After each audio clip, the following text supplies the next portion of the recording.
Okay, I had to go back and add on the beginning part of the video wasn't recording. This is what I was trying to show you. This is just a pressure cooker. It's not a canner. It has no gauge on there. It's from years and years ago, but you put your pot roast or your roast in there, and then put this on and turn it to lock it, but it's got no gauge. You had no way of knowing what the pressure in here was. It does have the safety thing that would like pop off and release any of the pressure that's in here. This here thing, it would you can kind of like tilt it a little bit and steam would come out of there, but it was hard to regulate. You didn't know how hard to crank up the heat or bring it back because you had no pressure gauge to see what the pressure was. Before that was this just a water bath canner, which you still use today. You'd put your jars in there, bring it up to the top to cover the jars and the lids, put your top on, and where vegetables or something would take you maybe 20-25 minutes or so in a pressure cooker canner, it might take you a couple hours in one of these here things. These are the way we used to can back in the 60s and 70s, but let's see, give you a little bit of a there. This is how I started out canning. When my ex-husband's grandmother taught me what she knew about canning, this is how I started, in just a canner like this. Meat sometimes took like 6 hours, 5 or 6 hours, so it took a long time to can in something like this, but this did can a lot of stuff. Pressure cooking canning was it's great. It's much better as far as time wise. You can do things lickety split. If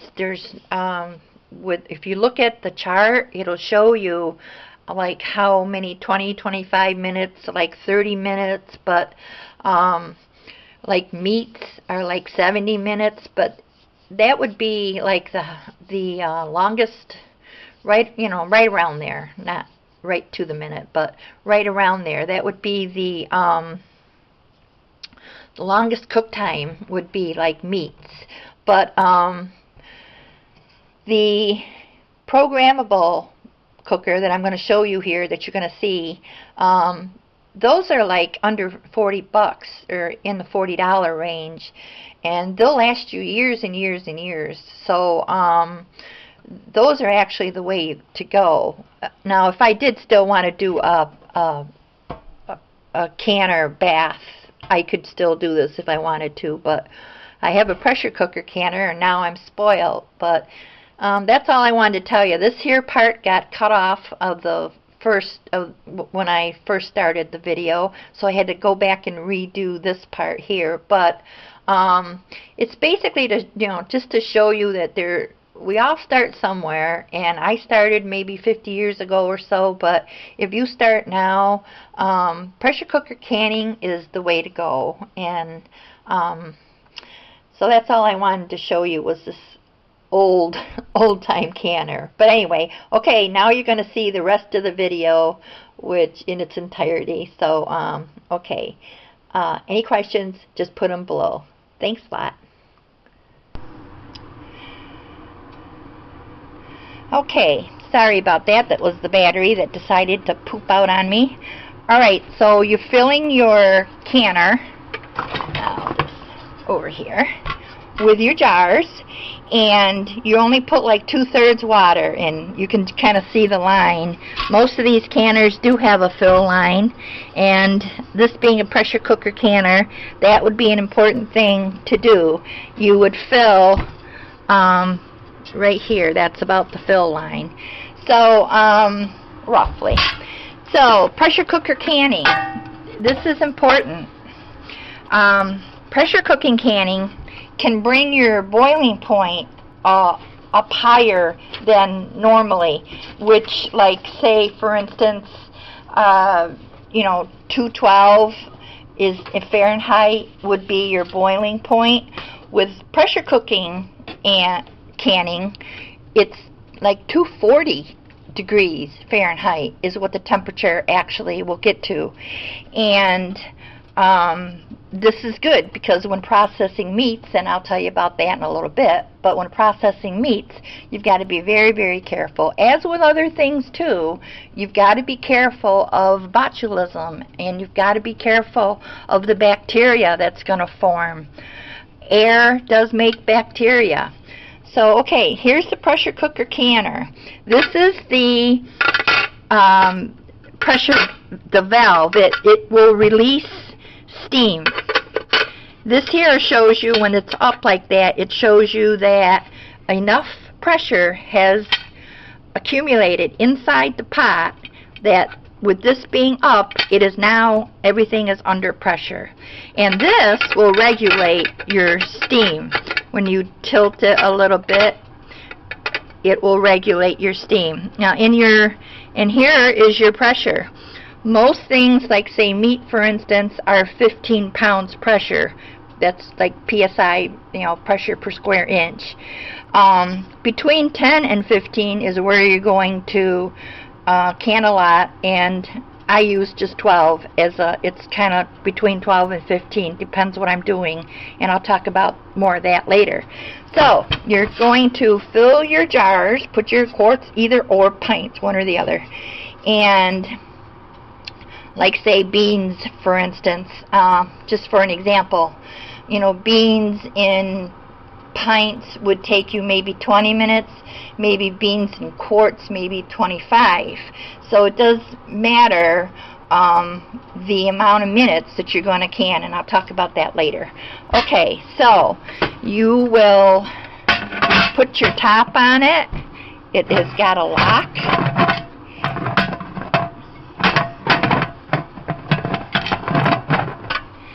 I had to pretend I was up in the kitchen. Alright, so that's basically, and then it locks.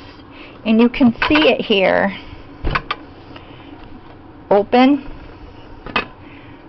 close. And that's very important. It's got to be locked because you're cooking under pressure. Pressure means no air can get in there. Alright, heat makes pressure. So that would be how you would do that. And even though I was awkward at putting that top on, I've done it a gazillion times in here. Okay, so that's I've had this for maybe, I don't know, 15, 20 years. I'm not sure. And here are the new ones that are out there. These are really, really spiffy. Spiffy. Easy for you to say. Okay.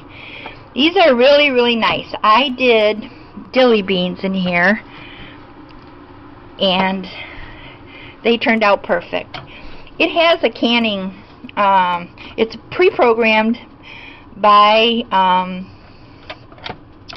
the company, and it can do all these things, and I've got a video on this product, so to save time you can go see that. But I used the canning setting, and it's the same principle, but these are just the newer versions. You can only hold 4 jars. That's the downfall, but because you can and so you can do a batch so quickly,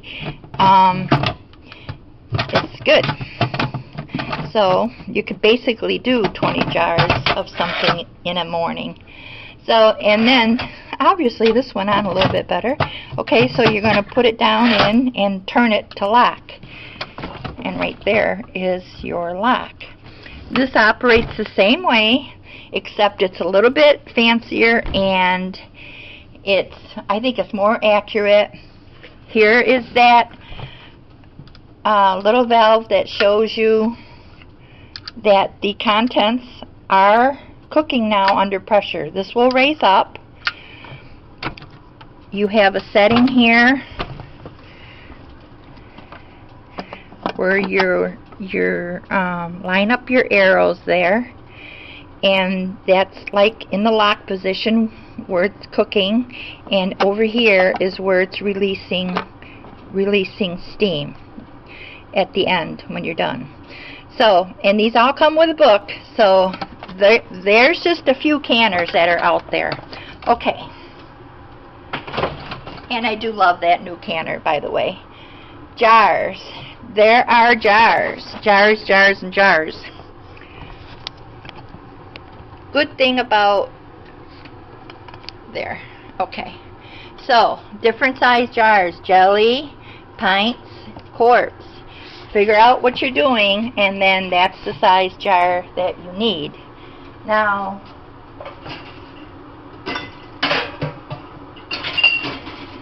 jars that you bought something from the store that's not a ball or cur or whatever, do not use. These are not, if you put this in your pressure cooker, you can have an explosion when this cracks, and it will not withstand the pressure, it will not withstand the heat. So these are, something else came in this jar. This is not a canning jar. It looks like a canning jar, it's not. And here is the other, oh, this is a mason jar. And this here, when you're not sure, it does say mason on there, when you're not sure, don't use it. Your batch is gonna, I think that may be what might have happened with my mother-in-law, I'm not really sure, but we cleaned off applesauce from the ceiling, and I don't know if it was a jar that she filled and it just exploded and cracked, but these will crack. Okay, so your jars, when you're getting ready to can, inspect your jars. Make sure there's no nicks in there. Make sure there's no cracks in the jars. Same thing with your rims. With your rims, make sure they're not rusty and nasty. And the lids, they can't be reused again. Once sealed and unsealed, then they go in the garbage. But inspect all your jars. Put them in the dishwasher. Put them under Sandy Cycle, and make sure you're gonna scrub them if there's anything in there, and make sure that they're clean. They can't have any kind of growth or bugs or anything in there that's gonna cause your batch to go bad. Bugs, I don't mean like crawly bugs, I mean like bacteria bugs that you can't really see. But if there's food in there or something and they haven't been washed properly, that's what I'm talking about, basically. There's bugs and then there's bugs, but you want to make sure these are absolutely clean. If you don't have a dishwasher, scrub them really good by hand, rinse them in hot water, turn them upside down after they've been rinsed in boiling hot water, then you just kind of like leave them until you're ready to use them. Make sure your towels and your work area is clean. And the thing about being clean with your jars, it's also important to inspect your, like your fruit or your vegetable or whatever it is that you're making. Anything rotten, anything spoiled, anything bruised that's really, really bad, it started to get bacteria or growth on there or fuzzy stuff on there, do not use it, throw it away. You only want to can and process foods that are not got any blemishes on them as far as spoiled goes. Okay, so that's, once you have your baskets of fruit or your beans, your whatever you're going to do, you refer to your cooking manual that came with your cooker. If you bought it at a garage sale and you don't have a manual that came with it, just check online or refer to this. I might make a part 2 to this video, I'm not sure, but it is important to start out. Everything has to be clean, washed, looked over, inspected for cracks and so on. And so that is very important, because what you're going to do, when you process this food, it's going to stay in that jar until you use it, and it can stay in there like years. Not like frozen foods. Usually within 1 year you should use whatever it is that you packed and put in the freezer. And it's not going to keep forever and ever and ever. So 1 year is usually, some of the meats actually, like pork, you should use in 6 months. So, but everything is different. You can check your manual for that. But with canning, it basically can last for years. So with no kind of bacteria growth in there, it's good to stay on your shelf down in your root cellar or your basement or your pantry. It's basically can stay there for years. So you just have to process it the right way. So that's why it is so important. And you don't want all that work to go to waste either. So if you don't start out clean, and the batch goes bad, you did all that work and for nothing. So canning. All right, you can pack your jars with either a cooked, like say peaches, or jam, whatever, something that's already cooked, or you can pack your jars with something that's raw, like say beans or whatever. So you're going to figure out what it is that you're doing and what it is that you're making. But to pack, like say beans, for instance, we'll use that. You'll probably, say pickled, like dilly beans, like what I made. I've got a video up there on the dilly beans. You make your brine. You cut your ends off your beans. You pack your beans in the jar. You've made your brine on the stove, brought that up to a boil, and then shut it off, and then pour your brine in your beans in your jar with your beans.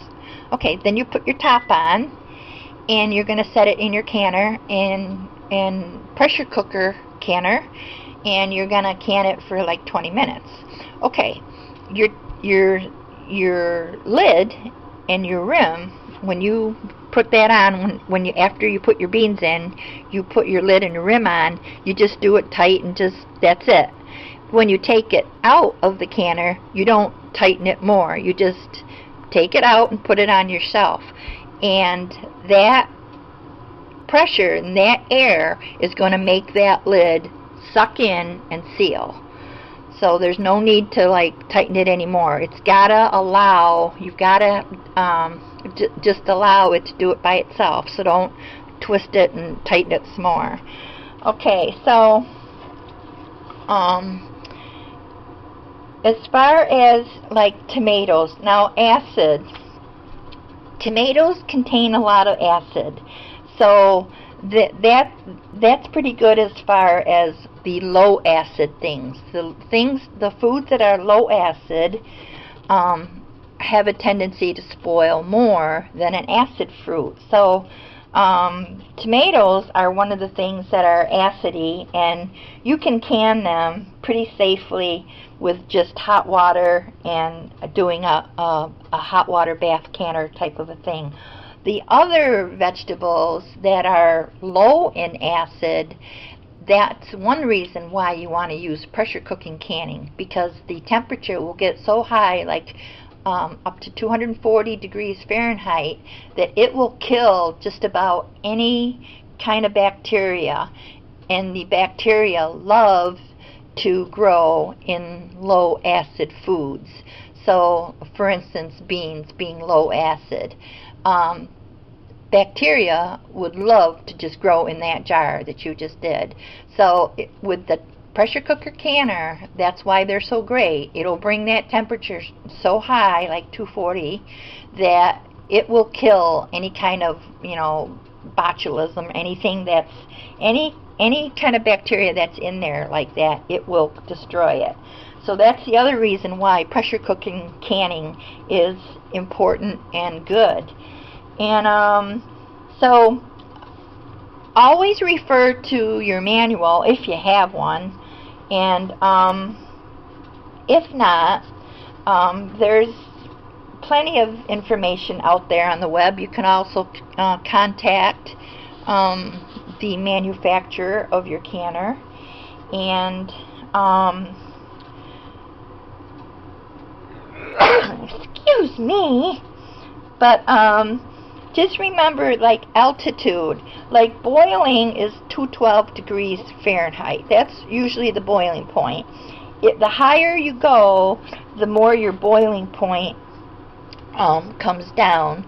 Like, if you're higher in elevation, your boiling point might be 210 degrees instead of 212. So that means water will boil faster in the higher altitude.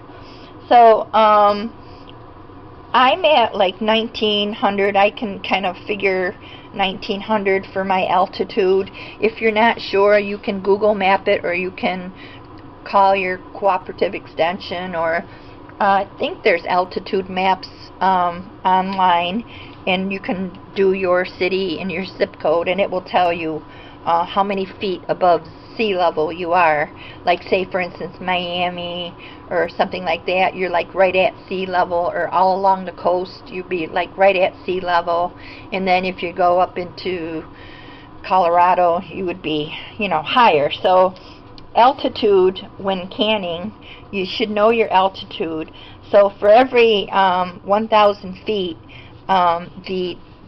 your time will change as far as process time. So it's important to know that.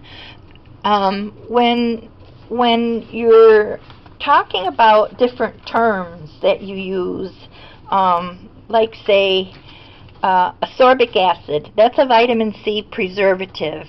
It prevents browning of peeled fruit and or vegetables like apples or potatoes. You know how they get brown.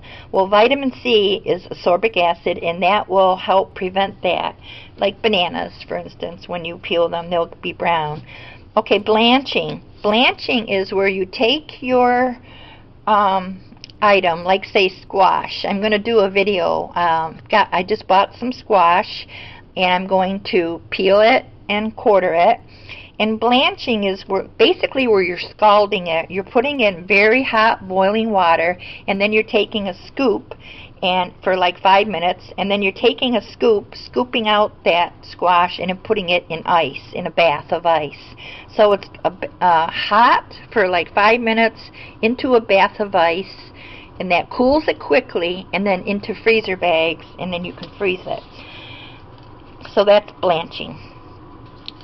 Boiling water canner was the other canner that I showed you, that you fill it all the way up above the rims of the jars, and you boil the tar out of it, and in the process time that whatever gives you, and as far as minutes that you have to boil that particular vegetable or fruit or whatever it is you're making. Botulism is caused by eating a toxin produced by Clostridium botulinum, which grows in low acid foods like meat or other vegetables. The absence of air processing and pressure cooker canner and temperature reaching the 240 to 250 degrees Fahrenheit destroys this bacteria. That's why I was saying earlier, that's very important. You don't really want your batch to go bad, and it's the high temperatures and the pressure under the canner that's going to kill that, so you'll be safe. Okay, pickling and canning salt is salt without iodine. It's not like your table salt. Your table salt has iodine added to it, and pickling and canning salt does not have iodine in it, but it is a preservative. Citric acid increases acidity, also helps prevent food discoloration, and is it's not as effective as the ascorbic acid, which otherwise known as vitamin C. It's not quite as effective as that, but if you notice in a lot of things you eat, you'll find citric acid, and it is basically a preservative. Headspace. Headspace is the space between the rim and the top of the jar, right below the rim to the top of the jar. That's called the headspace.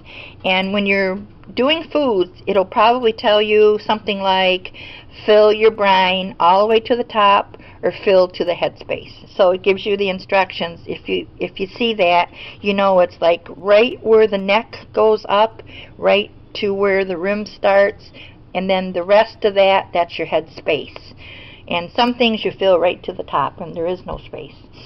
So that's called head space. Pectin. Pectin is a substance that forms a gel. You can think of jelly or jam. And in the right combination with your acid and sugar, all fruits contain some kind of pectin. And high pectin fruits are apples, plums, and grapes. Low pectin fruits are strawberries, blueberries, cherries, and peaches.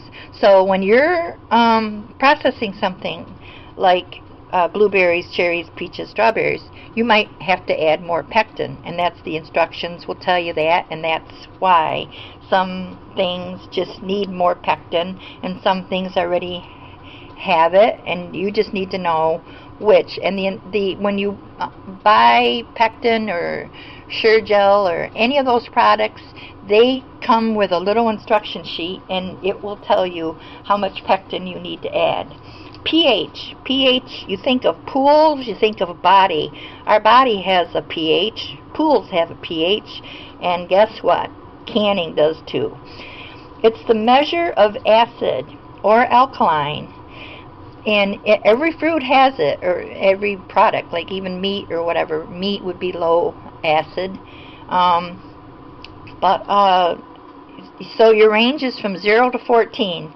And in the middle, like 7, would be neutral. That would be right smack in the middle. A food neutral in pH is 7.0.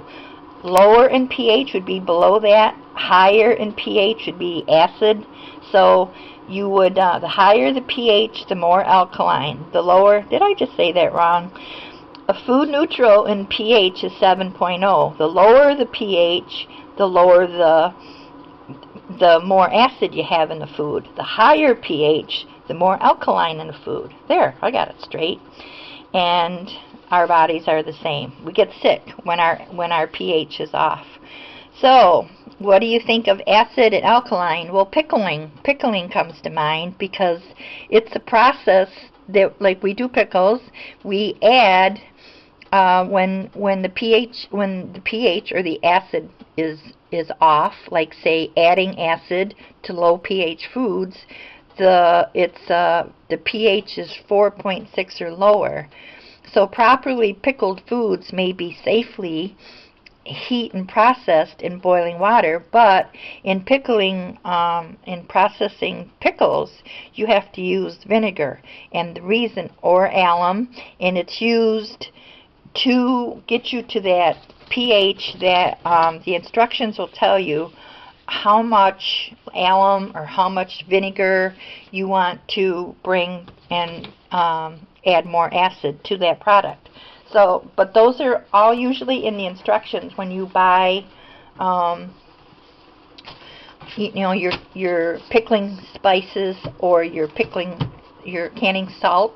That will all tell you. Okay. Fruits. Let's do fruits. We're going to do peaches and pears. We got a bushel of peaches, bushel of pears. So you're going to, just like you see out in the store, pears, canning, pears, peaches. You need to make a sugar. So if you notice, if you go pick up a can of peaches in a store, and it'll be light syrup or heavy syrup. So you're going to be doing peaches, so you're going to do light syrup or heavy syrup. Maybe if you're diabetic or something like that, or you're watching sugar, you don't like to eat sugar, you'd use a artificial sweetener, but you can do low sugar. So the more water, the less sugar will get you the light syrup. The more sugar, the less water will get you a heavier, sugary, sweet syrup. So let's see here. I have my little chart here that I use when I make a syrup.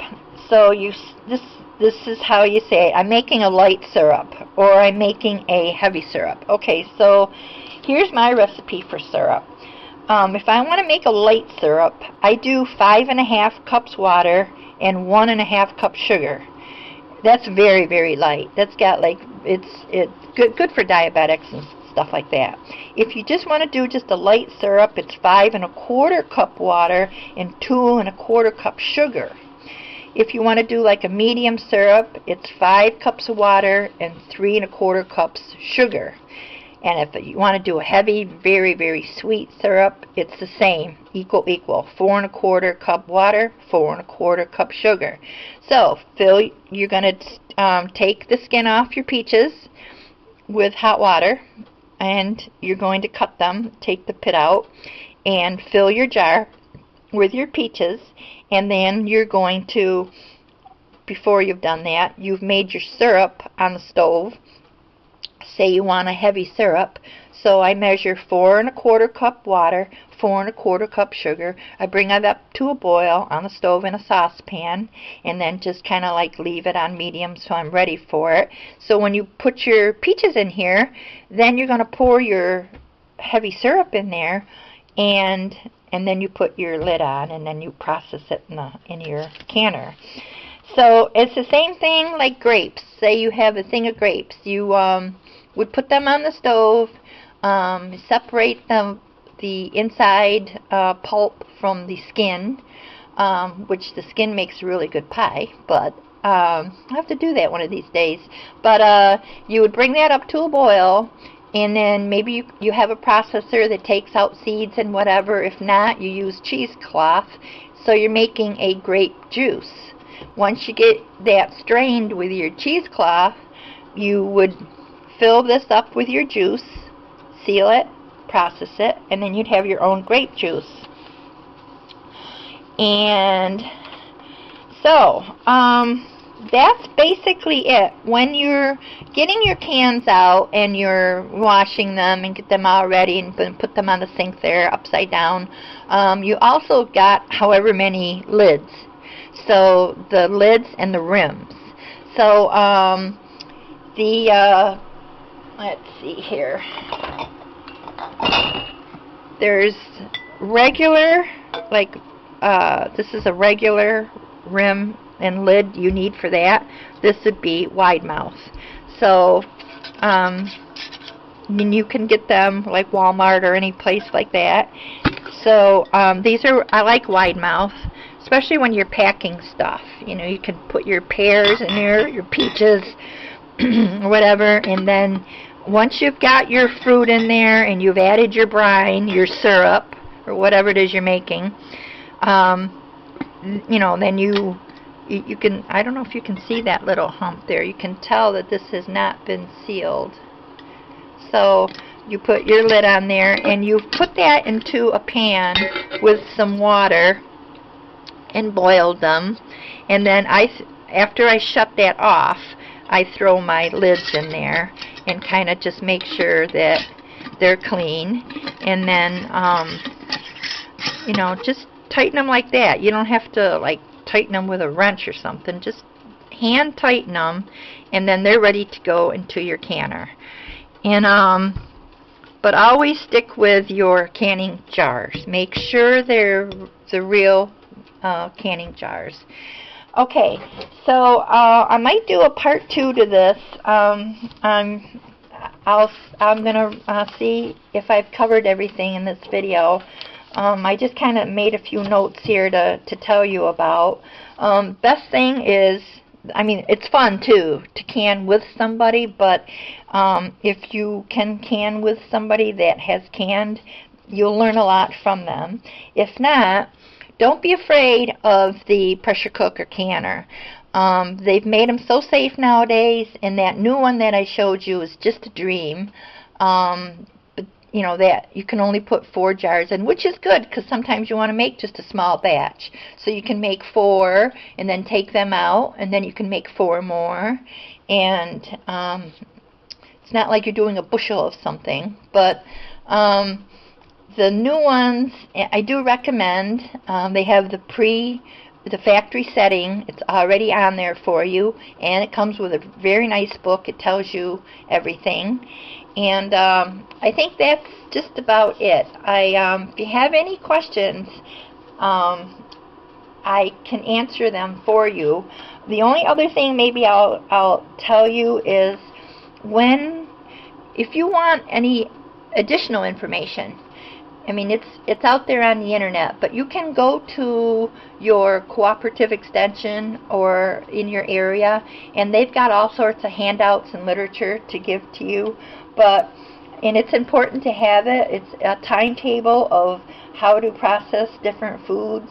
And I'm just looking at my little notes here. Like asparagus, pints is 30 minutes, quarts is 40 minutes. Everything has, a certain amount of minutes. It's not the same like for everything. Then there's your hot bath, which is when you pour your brine in or your syrup in. There's hot, or there's cold. It's just when you're going to put your vegetable in, and they'll be raw, and then you're going to process them on the stove, and it will in your pressure cooker canner. So I mean, there is hot and cold, and you can actually, if you have any questions, just put it in the comment section below, and I'll answer your questions if I know, and if not, I'll see if I can find it for you. But I have all my little notes here, and that's what you want to start, a little folder and notes on things that you've learned. But don't be afraid of the pressure cooker canner. I have seen people out there freaking out because, it's going to blow up and blah, blah, blah. The new ones are designed, they have a release valve on that will release the pressure if something goes wrong. But the main thing is, do not, on the old canners, don't just turn your heat on and then leave the kitchen. Don't do that. That is a disaster waiting to happen. And watch your gauge. They have gauges on the newer ones, not like the old ones from the 1960s. The new ones, even though it's not that brand new one that I showed you, but it has a gauge on there, where the one I showed you earlier, if you look back, it does not have a gauge on there. This you can at least tell it's getting up there to 10, and then you want to cut your heat back a little bit, and you want to make sure it stays right there where it's, see where it's like darker there, it shows you. But if your recipe calls for 15, then stay there and watch your heat and turn your heat up or down and kind of get it, but don't just leave the kitchen. That's bad. And the new ones, they're preset, so you can leave the kitchen. You can just put it on canning and set your time, and you will be able to leave the kitchen because it has an automatic shut off when after the 20 minutes or whatever. So I highly recommend this. If you don't want a can, it does all these other things like soups and stews and roasts and whatever you want to make. So I highly recommend that. But if you have any questions, just leave in the comments below, and I hope I've covered everything for the beginner. But just don't be afraid to read a little bit about it, check all your directions that comes in the manual, ask questions, and don't be afraid to process your foods and can. And other than that, please give me thumbs up, please subscribe to my channel, and have a great day.